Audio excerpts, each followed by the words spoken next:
right, we're going to go ahead and start promptly at 1 o'clock is 1:01, but we're going to go ahead and begin. Bismillah ar-Rahman ar-Rahim. Alhamdulillahi Rabbil Alameen. La ilaha illallah wahdahu la sharika lah, lahul mulku wal hamdu ala kulli shay'in qadir. Allahumma salli ala Sayyidina Muhammadin abdika rasulika nabiyyummi wa la ilaha wa sahbihi wa sallam. We begin praising Allah for Allah. Allowed us to be Muslim, that He has allowed for us to recognize His oneness, and to recognize the Prophet Muhammad SAW as the final prophet of Allah. O Allah, the opener, the closer, the one who expands the chest, and the one who contracts the chest. Allow our hearts to be pure, to be purified and purifying by your Quran and by the lessons that you have taught us by your messenger, Muhammad sallallahu alayhi wa sallam. Welcome, welcome, welcome. Assalamu alaikum. I'm filling in for Imam Inshara. He'll be back next week, inshallah, but he asked me if I would continue the halaqah for him. So we're going to be reading from a book that he's been reading from the last several weeks, which is called Heart Therapy. Okay? 40 hadiths in tazkiyah and soul purification. And what this book focuses on is the heart, right? Purifying the heart, ridding the heart of distasteful things, and replacing in the heart things that are beautiful and beautified by Allah. The Prophet Muhammad sallallahu alaihi wasallam has told us, and this is narrated in Sahih Bukhari, at the end of a rather long hadith, he says, there is a lump of flesh, okay, in the heart or in the body. If it is sound or if it is pure, the entire body is pure, right? But if it is corrupt, if it is spoiled, if it is ruined, then the entire body is ruined. And he said, it is the heart. So from that hadith, we have to understand that the work that we must do in this life so that we have felicity in the next life is to rectify our heart. Okay? Is to rectify our heart. All wrong actions that have occurred in this life, whether it be in the beginning of time to the end of time, only are come into the world because of corrupt hearts. Okay? Every wrong action that has occurred comes from a heart that is impure. So it is a must that we purify our hearts. And from the doctors of the purification of the heart, right? There are steps that must be taken to help us in this matter. Okay. Wa alaikum salam. Just as a doctor that you go to, if you had a physical ailment of the heart, okay, you go to the doctor, he recognizes the signs and the symptoms, you know, whether it's, let's say that, you know, your skin is scaly, or your skin has changed colors, or whatever those outward manifestations are of a sick heart. A physical doctor recognizes those signs and symptoms, and then he gives you the treatment to rid yourself of those diseases. In Islam, we also have the doctors of the spiritual heart. And just like the physical heart, there are clear signs and symptoms of a sick heart, a diseased heart, or a dead heart, and a healthy heart. Okay? So the doctors of the spiritual heart also recommend for us a regimen how to cleanse, purify, and rectify the heart that is in different stages. Okay? The doctors of the spiritual heart in Islam have warned us or told us of three hearts. Okay? You have a pure heart, a healthy heart, right? Which, you know, are pretty much the awliya, the friends of Allah, the people in the highest state. Okay? You have people that have dead hearts. Okay? And those are the people that are disbelievers, that do not believe in Allah, that do not believe in the Prophet Muhammad sallallahu alaihi wasallam, that do not believe in the angels, that do not believe in the books. Those are those that have dead hearts. And then in between those two is a heart that is sick. It wavers between the healthy, okay, and the ill. And what they said is that is the position that the majority of us are in. We are in a situation of a sick heart, okay? And just like in the physical world, this action or that action could cause that heart to go more in one direction or the other, okay? By the mere fact that we're here, by the mere fact that we say La ilaha illallah wa Muhammadan Rasulullah, our heart has more health in it than illness, okay? But we have to make sure and do the things to make sure that our heart continues to go in the path of purity, okay? We try our best until Allah takes us to take more and more and more of the illness out of our body. What my teacher says of the heart is that you do the things that polish your heart, okay? Because what our Prophet ﷺ told us was that every sin that you do, it puts a little dot of blackness on the heart. And you do so many sins of blackness that those dots begin to encrust the heart, okay? It begins to encrust the heart. And then there's actions that we do. If sin put the dots on the heart, there's actions that we do to remove those actions, okay? It is first and foremost making tawbah, asking for forgiveness for our actions, okay? Then after that, doing what Allah has told us to do, right? Our 5 obligatory prayers, fasting during the month of Ramadan, you have the Hajj, so on and so forth, right? Giving the zakat. And then past that, you have the supererogatory prayers and actions, giving extra zakat, praying your sunnah salah, fasting extra days, okay? Until you start to remove some of that stain into the heart, and then the heart starts to become more and more and more healthy, okay? So when we talk about the heart, it's very important to realize, the sensitivity of the heart. The scholars of this tazkiyah of the heart have said that the sensitivity of a heart, it is more sensitive than our eyes. It's more sensitive than our eyes. Okay, and I think everybody here has seen or has felt the uncomfortableness of getting an eyelash in your eye that you just can't get. Okay, it can ruin your day. Just one small grain of sand in your eye is extremely painful. Okay, and what they say is that the heart is infinitely more sensitive than the eye. Okay, so that one dot that you put into the heart creates like a cataclysmic issue in your body, right? And we feel it. That dot is sin. We feel it when we commit a sin. We feel that tightness in our chest. Okay, we feel that tightness. And that tightness is a blessing that Allah has given us, okay? But as most of us know is that if you don't respond accordingly to that tightness, then each time you commit that sin, that tightness becomes less and less and less, okay? But by the grace of Allah, He gives us that tightness. He makes us feel uncomfortable so that we don't fall into just constant sin.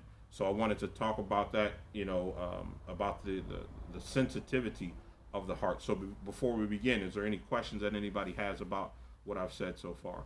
And I'd like for this to be an open dialogue. If you have any questions, please, ask me. I'm not a doctor of the heart. I have a teacher.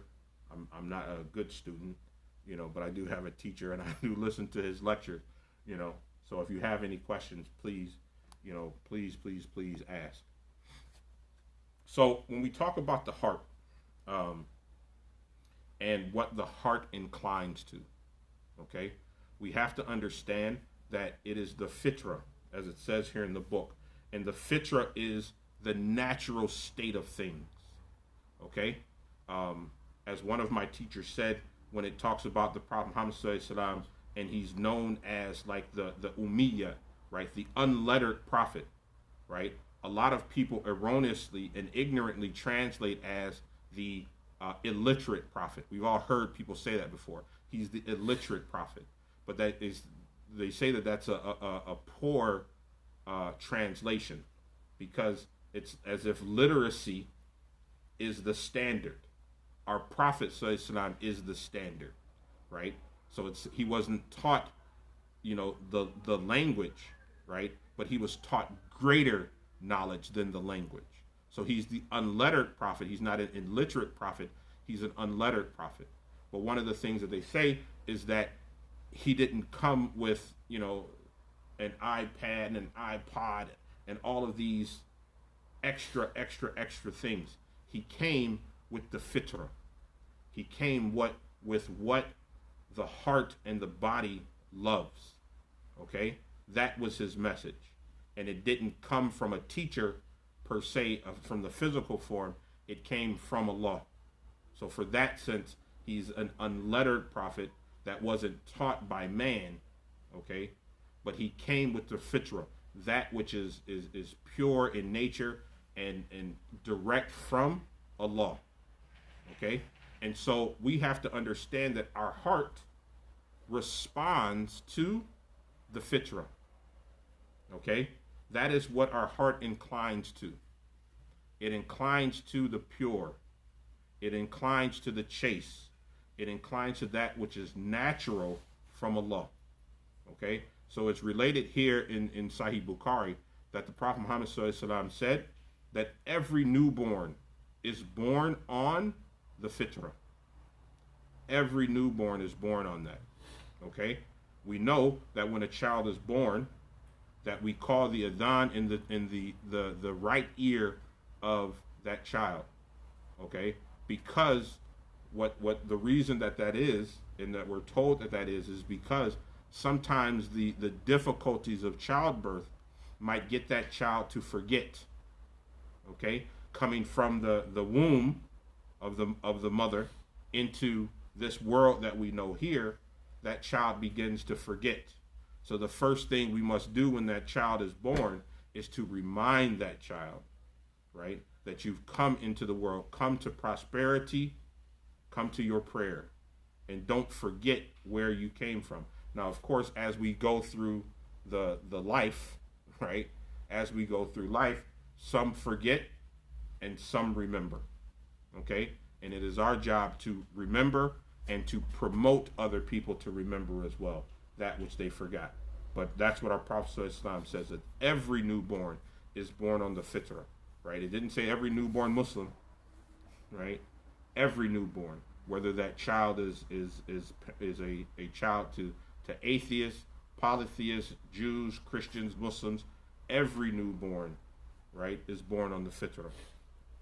And it continues on to say that every newborn is born on Islam.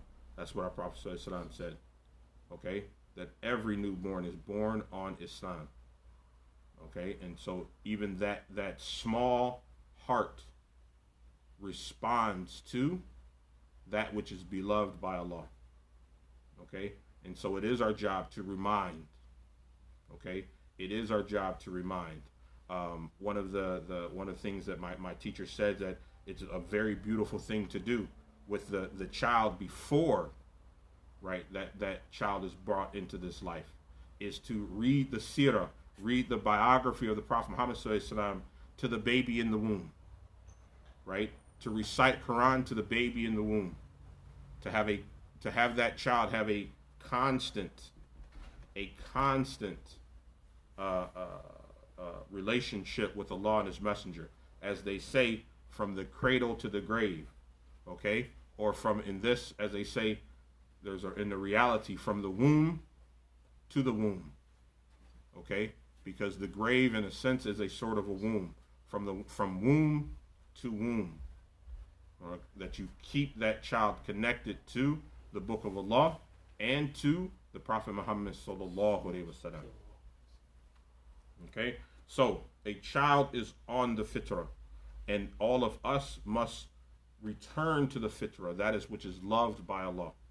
Okay, here in the book it gives the example of a seed and soil. Okay, that which is loved by Allah, right, is the seed, and the heart is the soil. If you plant that which is loved by Allah into the heart, and then you must water it, okay? And we water it with the Quran and Sunnah. Then that which grows from the heart will only be good, okay? That which grows from the heart will only be good. You have to plant the seed of righteousness, the seed of good deeds, okay? The seed of that which is loved by Allah into the heart. Okay? Now remember, the heart is more sensitive than the eye. Okay? It's more sensitive than the eye. And in that same concept, when you plant a seed into the heart, it's going to reap multitudes. If you plant one seed of corn into the ground, in the physical ground, that one seed of corn can reap hundreds, thousands of corn seeds. Okay? The heart is the same way.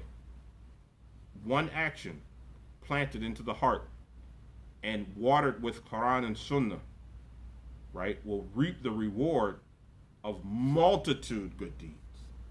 Multitude good deeds. But at the same time, right, I was listening to a motivational lecture several months ago, and the speaker talked about a plant, a poisonous plant called nightshade, right? If you plant sin into the heart, okay, it too will grow. Okay? If you plant, it too will grow. And then you don't water it, it's going to continue to grow. And that sin will multiply. Okay? It will multiply again and again and again. Okay? And it can consume the heart, destroy the heart, kill the heart, choke the heart out. Okay? So sin and they both, and good action, right, if planted into the heart, are going to grow. And it depends on what you want in your life, of what you'll have.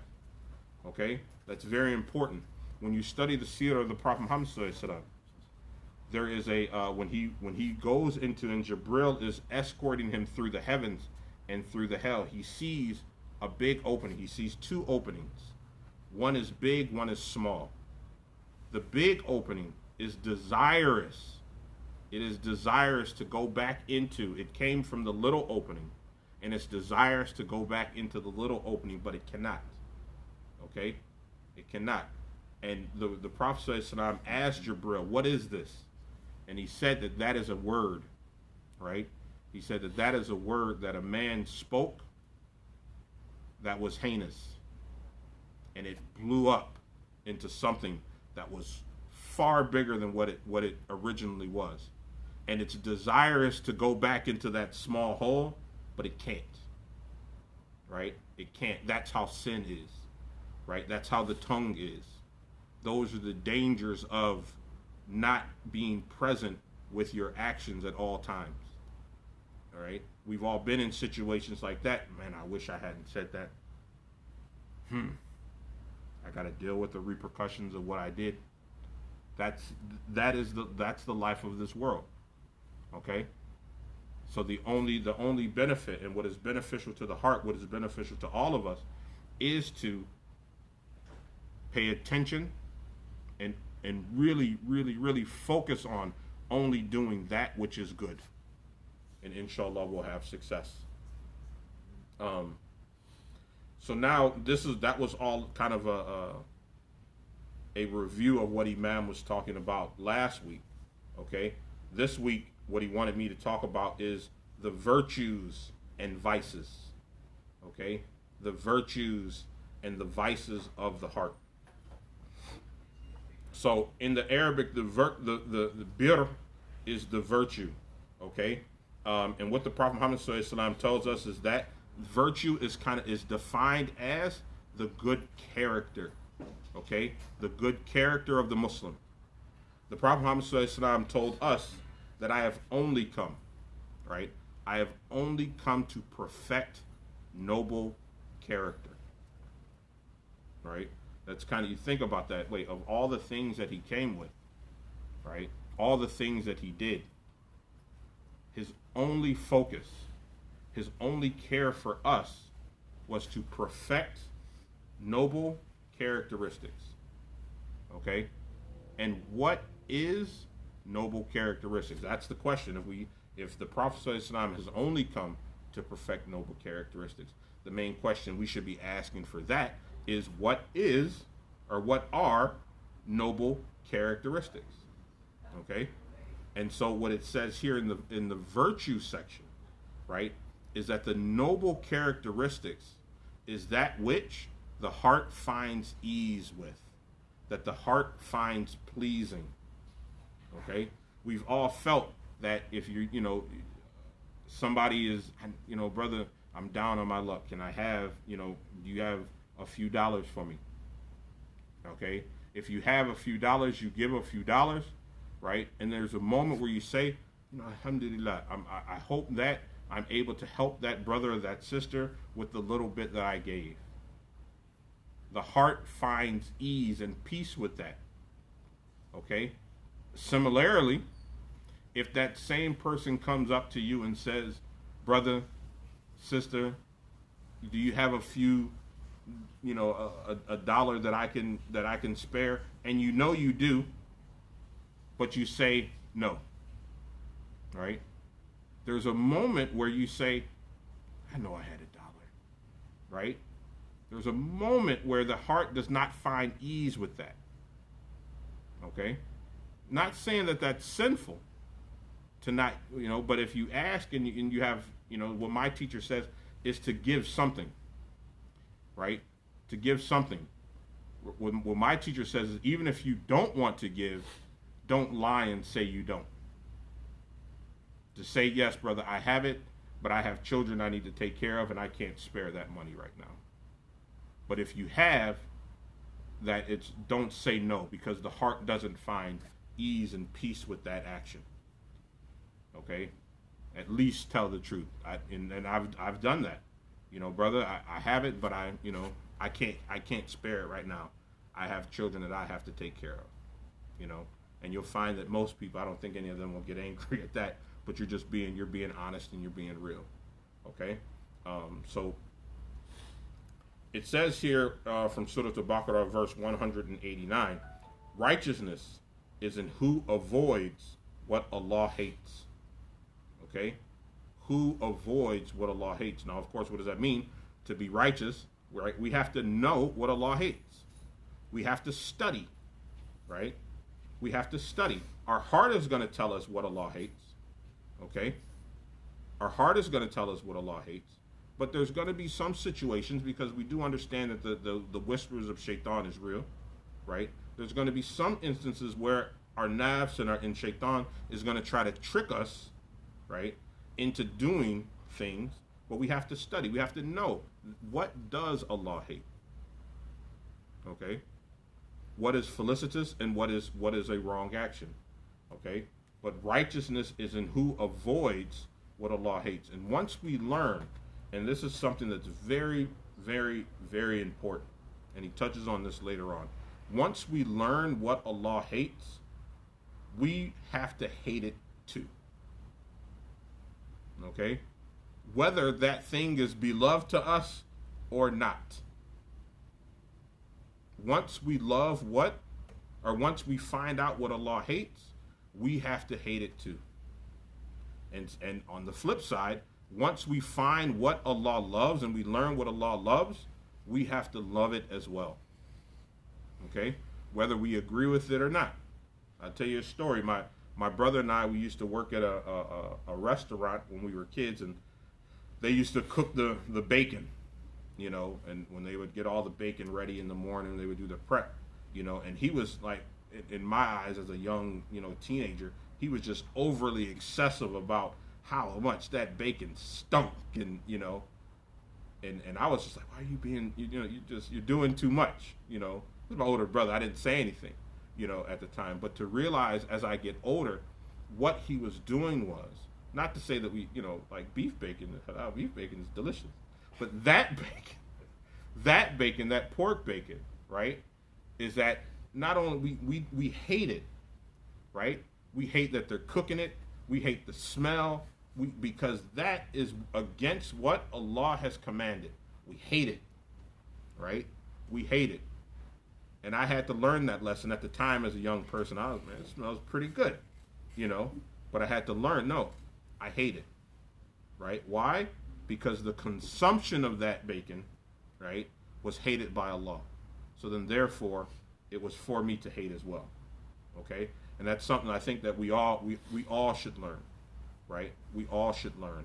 So when we talk about the virtues of the heart, right, the virtues of the heart is avoiding what Allah hates, right, and calling your heart to love of that which Allah loves. Okay, and it's not easy. That's the test. This world is a test. Okay, it's not easy, but we are told and we're commanded to fight. Okay, fight our lower selves, fight our inclinations to that which is beloved by Allah, and that which will call our heart, right? That calls our heart into action. All right, because that's what he said. The Prophet ﷺ said, "There's a lump of flesh. If it is sound, the entire body is sound, and if it's corrupt, the entire body is corrupt." Okay, so very important. So there's an ayah here that I wanted to read. That's very important when it talks about bitter or virtue. Okay, but it says, Allah says in Surah Al-Baqarah, but righteousness is in one who believes in Allah, the last day, the angels, the books, and the prophets, and gives wealth in spite of love for it, to relatives, orphans, the needy, the traveler, those who ask, and for freeing slaves, and who establish prayer and give zakat, who fulfill their promise when they promise, and who are patient in poverty and hardship and during battle. Those are the honest ones, and it is those who are righteous. Okay, and that's in Surah Al-Baqarah, ayat number, ayat number 177. And that reminds me of in my classroom the other day, a student came into my classroom, and in my classroom I have a picture of Martin Luther King, and he said, he just asked a question, this young, he said, all the good that Martin Luther King did, do you think he'll go to Jannah? Okay, and it was a hard question because Martin Luther King in American culture, he did a lot for a lot of people, and of course I told him, I said, Allah knows best, but the only thing that we can judge him by on this plane is what was his outward manifestation. There's a lot of good people that we can call good, but what Allah is telling us here is righteousness is the one who believes in Allah, the last day, the angels, the books, the prophets. Those are the people that we follow.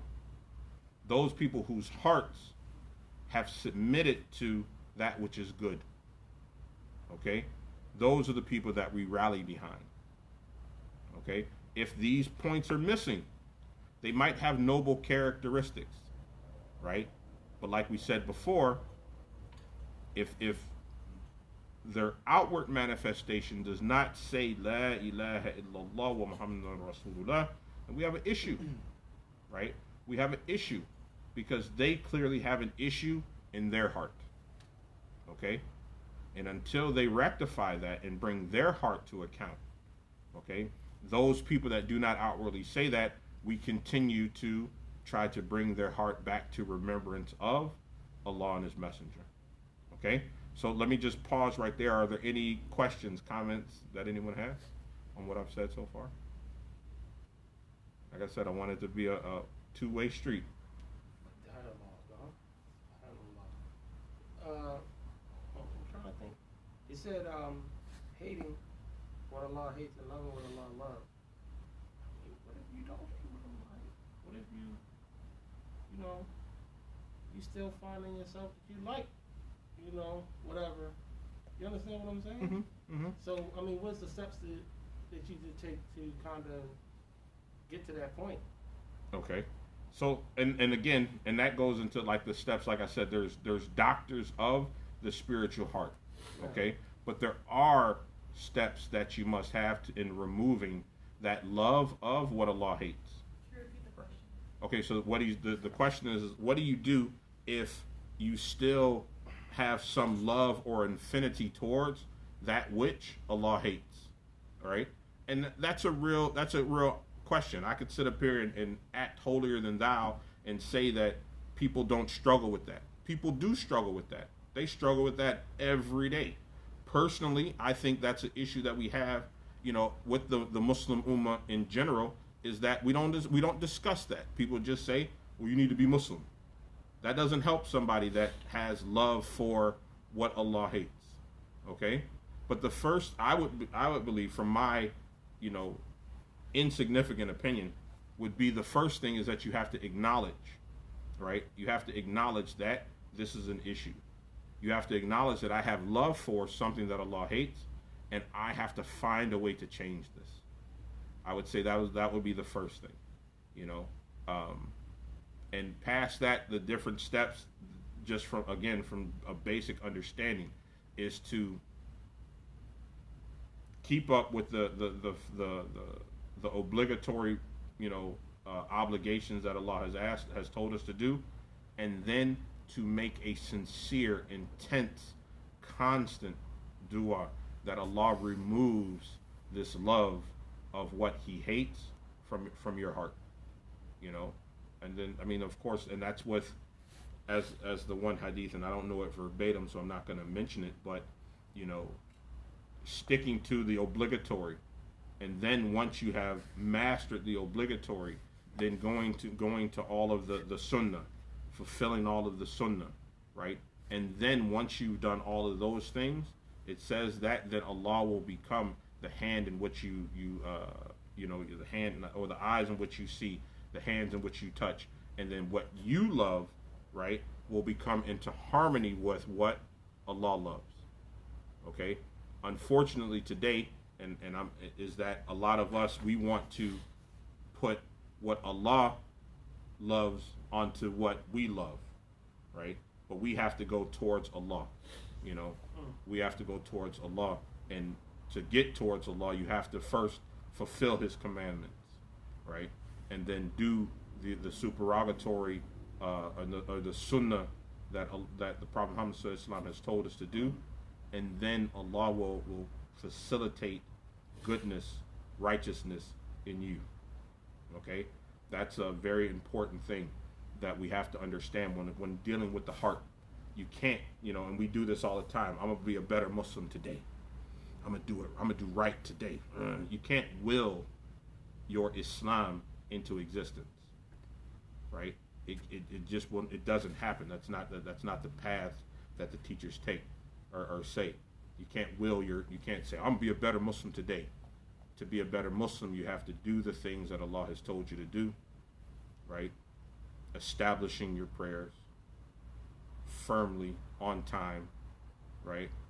For a lot of us, myself included, that's a hard one, right? It shouldn't be.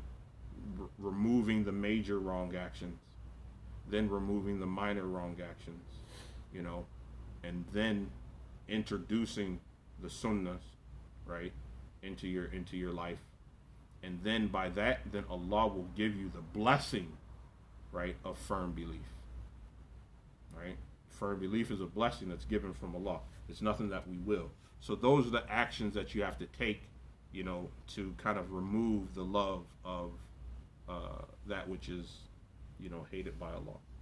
So, but it is an issue that, and I don't think we talk about it enough. I talk to a lot of young people, being a teacher. Here at TMC, we do the wrestling, and after we kind of wrestle, we talk. And a lot of people are struggling with these issues, that they have love and affinity for things that they know that Allah hates. And one of the things that I've heard from several of them is they have no one to talk to. And that's something, so that's a very relevant question that you bring up. What do we do? How do we help, if you have a love for that which Allah hates, but it all facilitates it. It all begins with, as this book is, tazkiyah, right? It all understand it's all through the heart, right? Doing the things that will bring the heart to account. Okay? Any other questions? That was a good question, though. I just had a comment on your question. Imam and Sharaka told me, try to replace it with doing something that Allah loves. Whatever it is, what you're doing that Allah hates. Try to replace that with something that Allah loves. Oh no, I'm not saying I'm doing anything. Oh no, not you specifically. I'm just saying in general, the fact. Yeah. That was the question. Yeah. That was one of the answers I got from asking that question. Yeah, and that's a good point. When we talk about removing the wrong, you have to replace it with something, right? You have to replace an action with something. Being a father, parents are all, they see their kids doing wrong, and they, you can't do this, you don't do this, you can't do this. And especially growing up, I grew up in a community that everything was haram. Everything, haram this, haram that.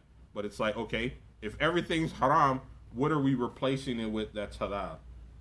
Right? What are we replacing it with? Okay, I think we've all gone through the teenage and early 20s, right? You want to go out and do something. You got that that spirit in your blood to do. You want to be out. What's the halal activities that are being provided? If we're talking honest, kids don't want to just sit at the masjid all day. I know I didn't. They don't want to sit at the masjid all day. All right, let's find an activity for them. Let's do. I know they have the YM here in Tampa. If anybody's watching this that's not in Tampa, find something for the young people to do. Very, very, very, very important. Yeah, that's very important. Very important. So that's a good topic, though. And if we're talking about the heart, that's how do we bring about change in the heart, especially if the heart is attached. This is a fight that I've fought, is attached to something that that Allah hates, right? It is a struggle, and it's a struggle that I think we need to talk about. So thank you for asking that question. Very, very, very important. Okay? So we're going to continue talking about, looking at the time, okay? Alhamdulillah. We're going to continue to talk about the vices and the virtue of the heart, okay? So we have the virtue. We understand the virtue of righteousness, right? Doing that which Allah loves, right? But then we talk about the vice and the sin that Allah hates, and the sin that we do on the heart. So it says here, the Prophet Muhammad ﷺ said, sin is what leaves cutting marks in the heart. Okay? And that is, like I said before, when we talk about the heart, there's a physical reality of the heart, and there's a spiritual reality of the heart. Okay? And it's very interesting that Allah has made it as such that a spiritual action, right? A spiritual wrong action affects the heart physically. Okay?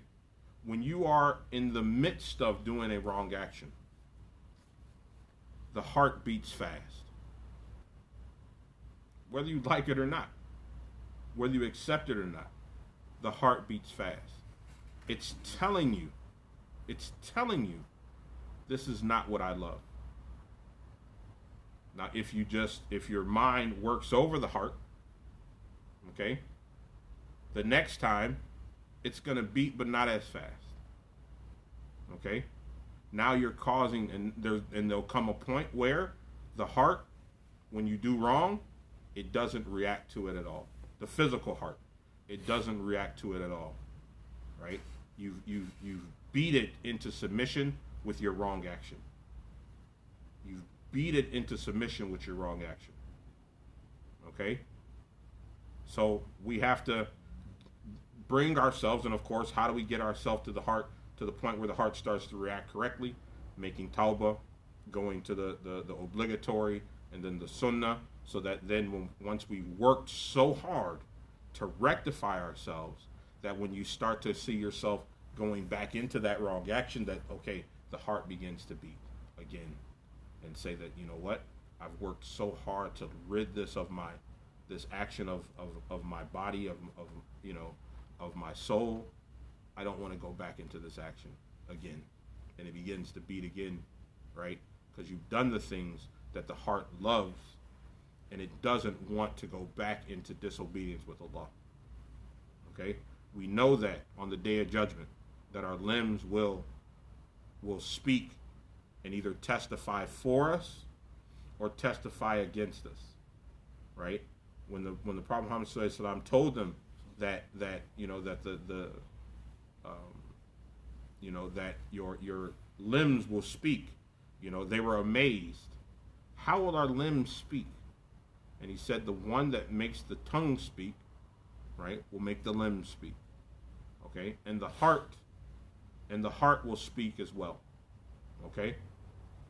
So what my teacher says is that our job is to polish the heart with constant right action, over and over and over and over and over again, so that when Allah splits your breast on the Day of Judgment, opens your chest up to question your heart, right, that the heart is so shiny, the heart is so polished, that when Allah opens your chest, He sees Himself.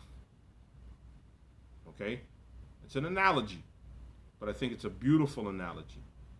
That the heart, when He opens the heart, is so filled with the love of Allah that it is bursting with Allah on that day.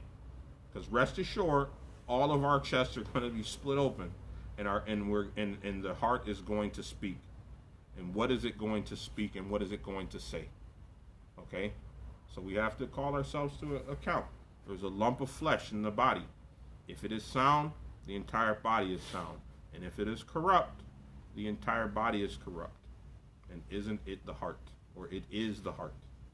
Okay? So our vices are the things that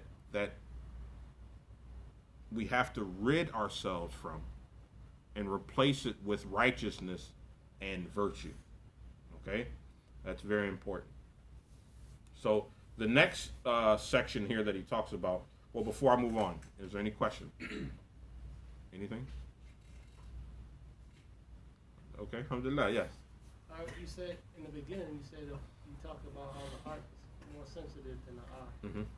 So expound upon that, meaning that, once you see things or you may indulge in certain things, that could enter your heart. Mm-hmm. When you guard yourself from doing those particular things, how is it more sensitive than the? How is the eyes? It's an analogy, right, to get us to understand, because when we sin, we don't necessarily, we feel the tightness in our chest when we sin, right? But we don't actually see the effect that our actions have on our heart. We don't actually see that. So it's an analogy to get us to understand, because we've all felt how irritating it is to have an eyelash in our eye, or a piece of sand in our eye, right? So it's like a sin. When sin gets into the heart, right, it affects the spiritual heart in that same manner, or even more so, right? That's what they're saying. So it's an analogy to get us to understand that the heart is very sensitive, okay? And so when you do wrong, it affects you like that, right? I shouldn't say we've all been. I know that I've been in situations where my wrong actions or my anger or something just completely derailed me, right? Even to the point where it's like the prayer came up and I'm still angry and I don't even want to pray because I'm still angry. You know what I'm saying? Or you get to the point where, and this is a trick that they warn about with the shaitan, is that you've lived in in a state of sin for so long that now when it's time for you to try to be a better Muslim or try to pray, that then the shaitan comes to you and say, who do you think you are? Who do you think you are? You just did this. Allah's not going to accept your prayers. Allah's not going to accept your tawbah. Who do you think you're fooling? Right? So it's an analogy to get you to understand that the heart feels these things, right? And we should try our best to remove these things from our eyes or from our heart. Just like we would want, if we had a sand in our eye, we're gonna do whatever we have to do to get that out of our heart or out of our eye. We're going to go to the store, get some eye wash. We're going to have people blowing it. That's interesting. My mother is here, so I remember as a child when mother's blowing your eye. You're going to blow in it. You're going to rub it. You're going to dig in there. You're going to do whatever it is that you have to do to remove whatever is irritating you out of your eye, right? Similarly, we have to have that same sense of urgency with what is in our heart, with the wrong actions that we place in our heart. We have to do whatever we have to do to remove it from our heart. So that's it's just an analogy, between the eyes and the hearts. But it's a good question. I don't know if I answered it correctly, did I? No, that's fine. All right. Alhamdulillah. Any other questions? Nothing? Okay. All right. So the last section that the Imam wanted me to talk about was our heart as a guide, right? Our heart as a guide. And this is a very, it's touchy, right? But it's important to understand. There was one of the Sahaba that he had a question for the Prophet Muhammad sallallahu alaihi wasallam, and I don't remember which Sahaba it was, but he was he wanted a decision, and the Prophet Muhammad sallallahu alaihi wasallam told him to take an opinion from your heart, right? Take an opinion from your heart. And so from there was an idea that the heart thinks. Right? That the heart thinks. And this is actually one of the miracles of the Prophet Muhammad sallallahu alaihi wasallam, right? That only through modern medicine do they actually realize that the heart contains some of the same neurons that are in the brain, right? That we all know that, right? But we've never actually thought about that. Our heart tells us things.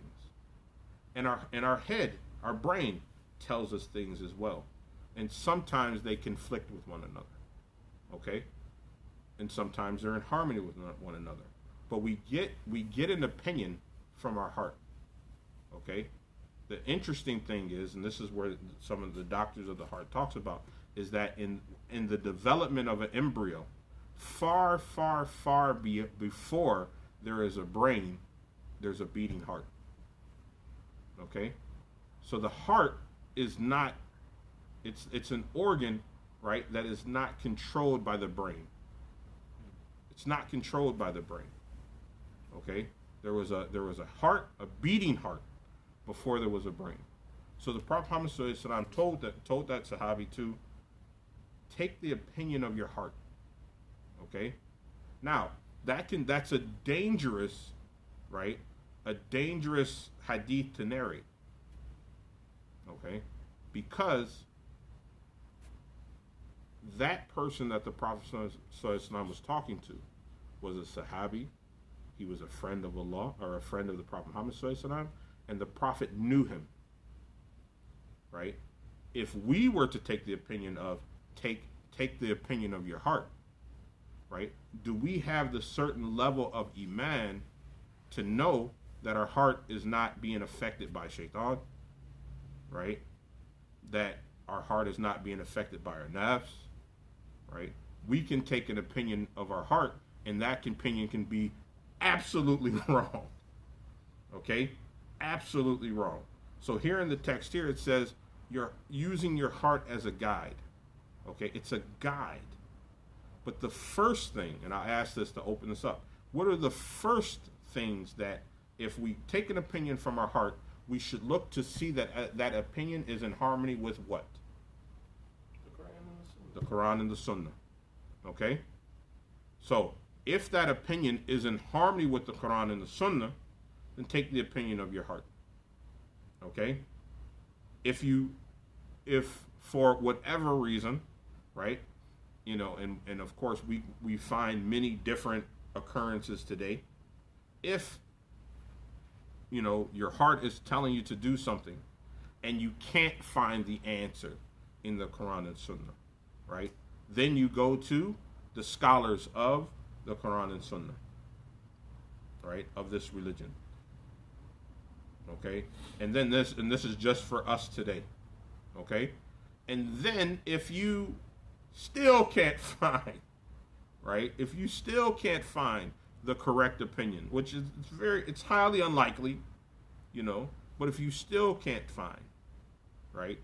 Then you make dua and you take the opinion of your heart and you pray that opinion of your heart is in harmony with what Allah loves. Okay? But you use your heart as a guide, which the point is what it's saying here is that your heart is going to tell you things, right? It's going to tell you things. And when it tells you things, then you have to start, there's like a rubric, right? You have to start, okay, I'm feeling this. But is what I'm feeling in accordance with Allah and His Messenger? Is what I'm feeling in accordance with Allah and His Messenger? If it is, khalas, follow your heart. If it's not, khalas, remove that, or tell yourself, tell your nafs, tell your lower self that this is a incorrect ideology or incorrect thought, and start to fight to remove it from your actions. Okay? But your heart is going to give you a guide. And the beautiful thing is that, right, is that the more you practice, the closer you get to Allah by doing the obligatory and then doing the supererogatory, right, removing the wrong action, removing the minor actions, increasing the good, right? The more you do that, the more that when your heart is inclining towards, it's going to incline towards something that is good. That's the beauty of it. Okay? That because we have to understand that the heart, our feet, our eyes, our hands, our private, all of these parts of the body do not want to disobey Allah. They don't want to. We may make them, but we don't want to. They don't want to. So the heart, when the heart sends you, messages or these text messages that the heart is sending you, right? If you're doing good, the heart is going to incline towards good. But if you're doing wrong, okay? If you're doing wrong, the heart is not going to incline towards that which is wrong. You're gonna feel that tightness in your chest. Okay? You're gonna feel that tightness. You're gonna feel that, I really shouldn't do this. All right?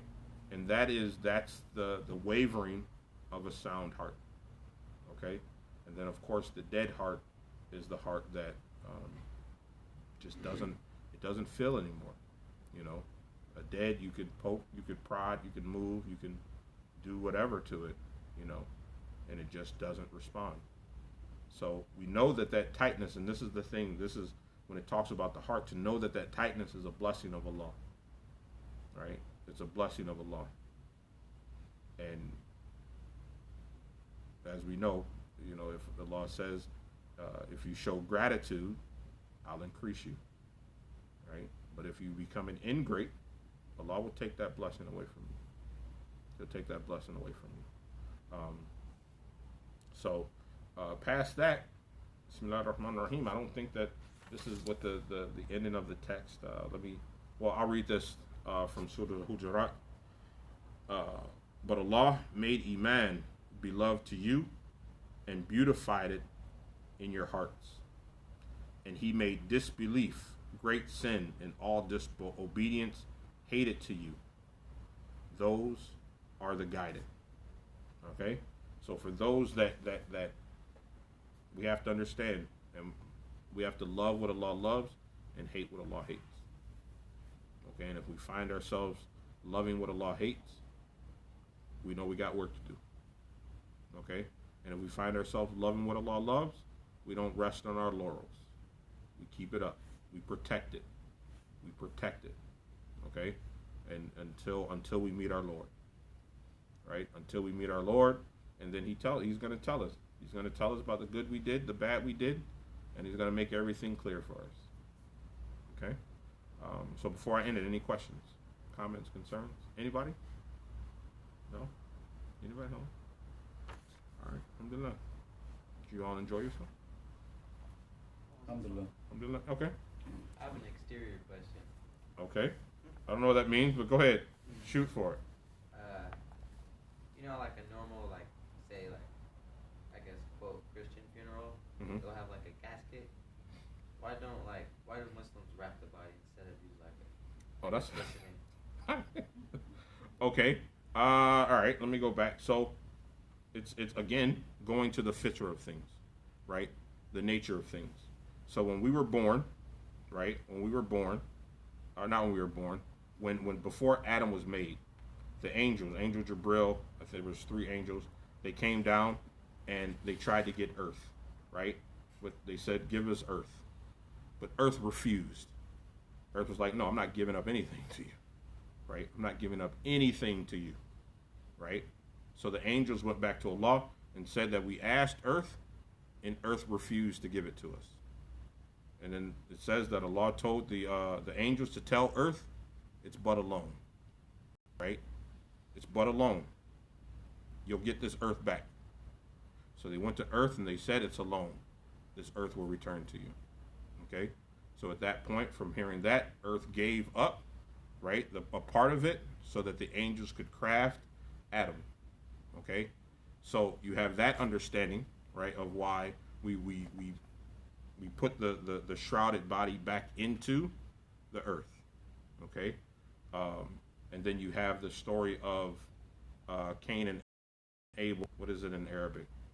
Harut and Marut, I think? No. I thought it was Marut. I think it is. Okay? That when Cain killed Abel, right, and he didn't know, he had his body, you know, and what do I do with his body? I don't know what to do with his body. Okay?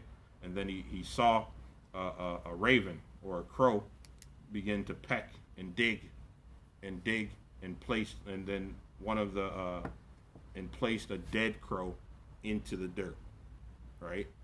And then from that, Cain said, okay, this is how I can hide the body of my brother, okay? And so those two, you know, this is from my understanding. I'm definitely not a scholar of Islam, okay? So do the research on, you know, do the research and talk to a qualified scholar. But from those two understandings, this is where, and of course, and it's a sunnah of the Prophet Muhammad sallallahu alaihi wasallam, right? That this is the actions of why we bury our dead the way that we do bury our dead. Without, and if you've ever experienced it, to me, I believe there's a beauty. There is a beauty in washing the body, shrouding the body, perfuming the body, and then placing that body in the ground, you know, on the dirt. That I've never seen. You know, I've been to Christian funerals and Muslims and funerals, and it's just an honoring that I haven't seen, you know, before. And then we have and I have to mention this because it's becoming an issue. You know, we have the issue of cremation. You know, what we have to understand, one of the reasons why cremation is haram in Islam is because, you know, it's a practice, it's a pagan practice, but we're starting to see it become more and more and more prevalent in the West, you know, because people are worrying about fees and all of that stuff. So, yeah. I have another question. Okay. Since like they're cremated and they're kind of just like, I mean, necessarily like just like dust, like, you know, like it's narrated that the angel of death, or like, you know, certain things like if you don't make proper istinja, you'll be tormented in the grave. What is it like for people that are cremated? Well, I can only go by one of the hadiths that I've heard, right? Of the, it's of a man that out of fear of Allah, right? He wanted for his body to be cremated, right? Now, of course, this goes to what we talked about. We talk about the heart, loving what Allah loves, hating what Allah hates, right? So if this is what the Sunnah is, right? This is what Allah has told the Prophet ﷺ to advise the Muslims to do. That's what we love, and that's what we should do. And anything else past that, right? We hate, right? We hate. All right. So we'll say that first. Now there's a hadith of a man that out of fear of Allah, right? A believing man. This is probably not probably, but before the Prophet Muhammad ﷺ, Bani Israel, so on and so forth, or the people before Musa. That out of fear of Allah, he asked for his body to be cremated, right? He asked for his body to be cremated, right? And it says that it says on the resurrection, right? That on the day of resurrection, that all of those ashes will still be brought together, right? They'll still be brought together. And I'll say for me, the problematic issue of that hadith, right, is that then it says that Allah will give that man, right, paradise because of his fear of Allah, right? So it's problematic for me. Again, I'm not a scholar, so I don't know the idiosyncrasies and the small aspects of the hadith. Was that, well, that man did something that was disliked, but then again, it might have been before. It's before the advent of the Prophet Muhammad ﷺ, so it very well may have been permissible in that time, right? I don't know. I'm sorry, just to expound upon what you were saying. I believe so about the story about angels came down to bury Adam. When they did, they came with a shroud from Jannah to bury Adam. Maybe someone on Facebook would know a little bit more than I would. That was number one. So I think the shroud came from the actual law saying how they should bury Adam. Okay. And then two, to expound upon the other question, or the other answer is that the man did whatever he did, and he had sons, and he said, listen, if Allah gets me, I'm definitely going to the fire, definitely going to burn. So burn my body now, and like throw it on the mountains, throw it on the river, throw it on the oceans, throw it everywhere. And Allah called him back immediately and asked him, like, why would you do such a thing? Why would you do what you did? And he solely said, because I feared that if I actually saw you, if I actually had the chance to be in front of you and be called for what I've done, that I knew I was going to go to the fire. And just for that, for his sole purpose of just being afraid in that moment, because he was dying. So he did everything he was going to do anyway. He was dying. And he died. Just for that, Allah forgave him for what he did. Now, will that be me? Or would that be you? You see what I'm saying? I'm not even it's testing something it. completely, totally different. I don't even want to get to that I'm point. not trusting it. But yeah, Allah, just the mercy that Allah has for his slave, even at the point that the man did all those particular things, and him on his deathbed, just imagining the fact that he knew that Allah exists, and he was in a point where he was just absolutely, positively just sad, just in complete, utter remorse for all of the particular things that he did, that he was just, I cannot face. I don't know if it was ever a time where, I don't know if you have a father or anything like that, or a mom, and you just did something and you just, oh my, I cannot face my mother. I can't go in front of my mother letting her know, or being just having that complete, utter, just remorse for everything that you completely did, and to die in that state. And to even before that, like his I'm sure his sons knew, like, maybe this is not right, you know what I mean? But even then, they still did it.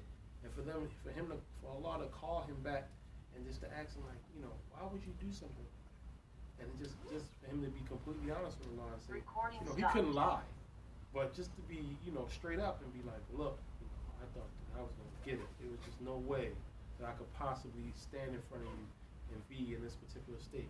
And just for that pure and honesty, forgive me for all the sins. SubhanAllah.